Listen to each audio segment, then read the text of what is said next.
Okay, so I've done a long video about all the attachment styles I read from my book, Enough, Heal Your Relationship with Food and Body Using Attachment Theory. I shared the model of how you can be securely attached, you can be insecurely attached. So go check that out, but I'll just do a brief little video here. So secure attachment is really what I'm trying to help people move toward. And you may have that friend that just like enjoys food, they take care of themselves, like they go to the doctor, they move their body, and it's not that big of a deal. It's like a small part of their life, but they're very intentional with it. So that's what secure attachment looks like. We listen to ourselves, we tend to ourselves, we accept ourselves as we are, we look at our underlying needs, and we enjoy food. Very little need for control, just like responding to what we need. And then we've got our insecure attachment styles. So we've got anxious avoidant, we have preoccupied anxious, and we have dismissive avoidant. So with dismissive avoidant, we tend to, be head in the sand, whatever, just sort of eat whatever, whenever. Maybe we go a really long time without eating and then eat a lot to make up for it and we're like uncomfortable. Or maybe we are eating when we're bored, or maybe we just don't want to do any food prep or think about food in advance. So we're sort of like grabbing whatever is nearest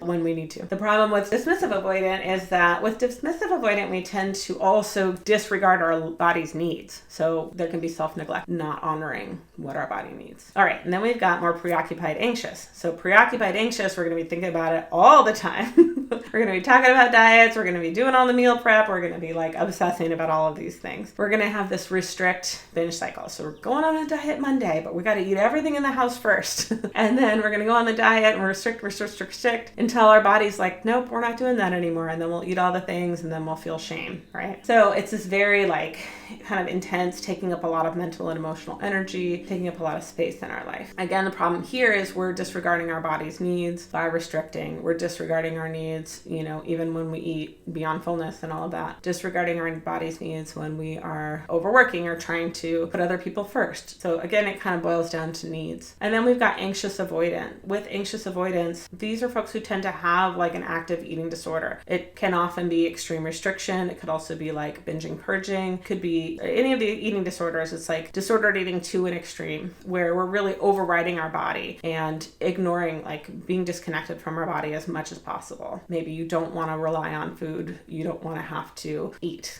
but obviously we have to. That's like our baseline biological need is food. So this is a tendency to really override the body hard, tend to over exercise, overwork. It also involves isolation, social isolation, because we're very private and feel very shameful about food and we don't want to talk about it or even potentially be witnessed eating. And again, ignoring the body's signals, ignoring the body's needs, not caring and tending for ourselves, but instead trying to like meet this very rigid outside ideal.